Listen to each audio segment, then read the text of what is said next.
नमस्कार प्रियो भानु जलधारा प्रियम शिवम।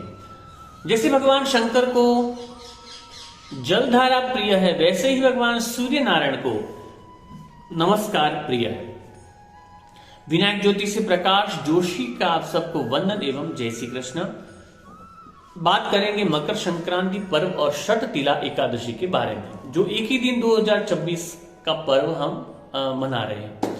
भगवान सूर्य की उपासना मकर संक्रांति के पर्व पर दान पुण्य और उपासना का ये दिन जो है मकर संक्रांति पर्व, ये ज्योतिष शास्त्र में बहुत ही गूढ़ बताया गया है।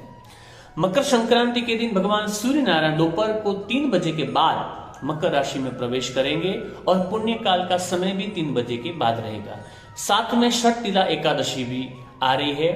जानेंगे षठ तिला एकादशी के बारे में, संक्षिप्त कथा हम जानेंगे।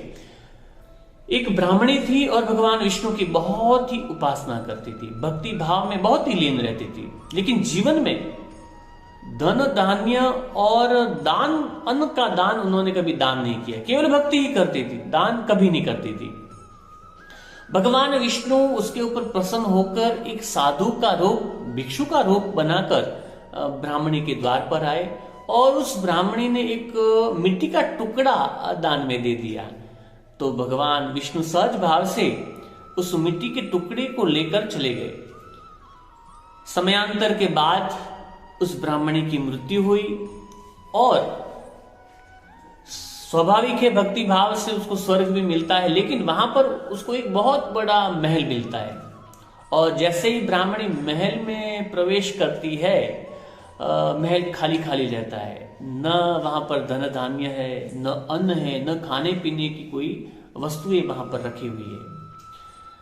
तो भगवान की फिर से उपासना करती है। भगवान विष्णु प्रसन्न होकर वहां पर आते हैं और उस ब्राह्मणी को उपदेश देते हैं कि जीवन काल में आपने भक्ति भाव तो किया, लेकिन कभी अन्न और धन का दान नहीं किया। जब देव कन्याएं आपसे मिलने आए, तब षठ तिला एकादशी के बारे में आप पूछना। देव कन्याओं से ब्राह्मणी मिली और देव कन्याओं ने एकादशी का, षठ तिला एकादशी का महत्व ब्राह्मणी को बताया और व्रत का महत्व बताया। और उस ब्राह्मणी ने व्रत किया, धन धान्य का दान दिया और अंत में उनको वैभव मिला और वैकुंठ में वास मिला।